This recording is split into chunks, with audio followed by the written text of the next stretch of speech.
What's going on, guys? Chris with LLLReptile, and today I'm going to show you how to set up the Zoom Ed skyscraper for various species of arboreal snakes.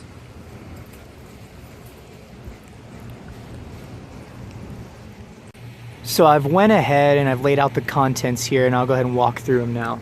So we have some live trees, live plants, some cork back there, frog moss, miscellaneous vines, perches, air plants, tillandsias, hydroballs for the drainage layer, which is really important, some mesh there to keep it all separate, moss and eco earth.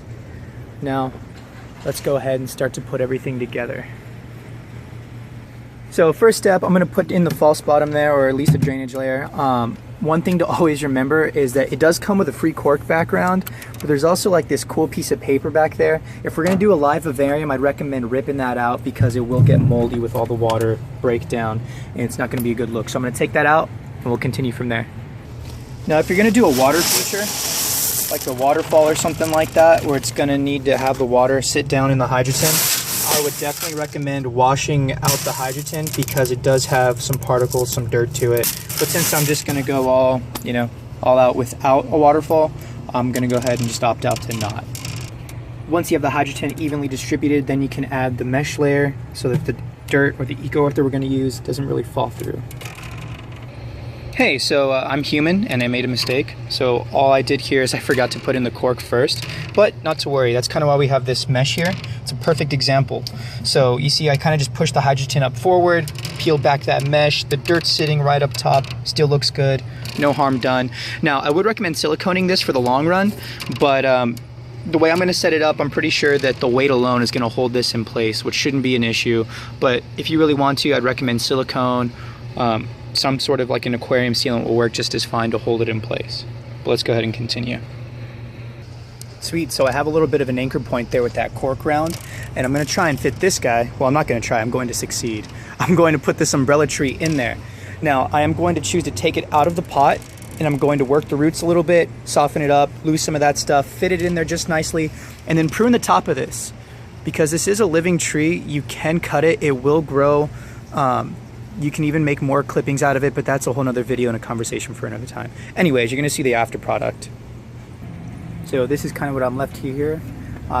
Trimmed it a little bit, cleaned it out, fanned it out, pruned it, filled some of this up with a little bit more eco earth, some moss, and then I've got that guy planted down in there.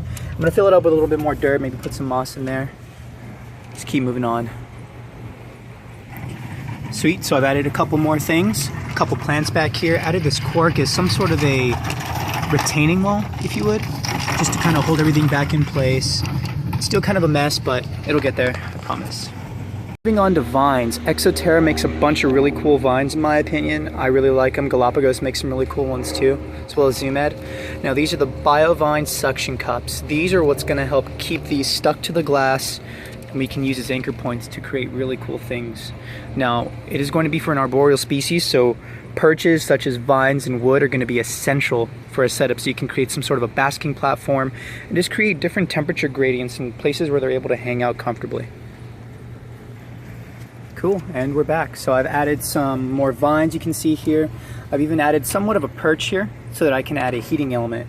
Now keep in mind, depending on whatever species of animal you go with, that this enclosure is more of a, let's just say the setup I'm doing is more of a one size fits most, not one size fits all.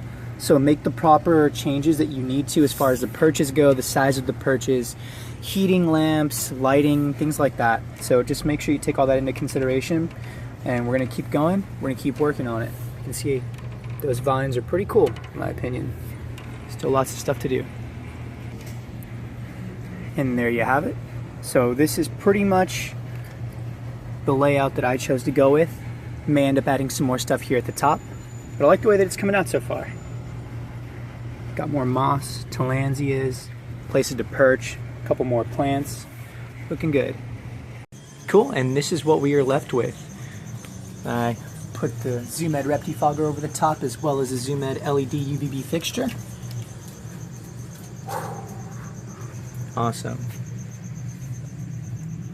Alberto there put in that awesome touch of a helicopter. Apache Origins. Apache helicopter from the Origins line. It's really cool. Got some plants as well as a hide. you can see them from. You can turn that into a humid hide or a basking spot. Like I said, this is like a one size fits most kind of a setup. Depending on what you're going to be putting inside the enclosure would depend on what kind of lighting, UVB, heat, humidity levels that you're going to want to pick, but there's different areas to perch, create these little microclimates in, and of course a water dish down here at the bottom, and some more plants. So this has been it, and while I was making this, I geared it towards arboreal species of snake, but honestly you could really put anything in there that's arboreal and humid. I mean, day geckos, other kinds of geckos, realistically anything. So if you have any questions on this setup, or the ZooMed Skyscraper, any of the products you see used in this video, go ahead and give us a call or come on in. We'd be more than happy to help you guys out. This has been the ZooMed Skyscraper Terrarium and a living vivarium setup.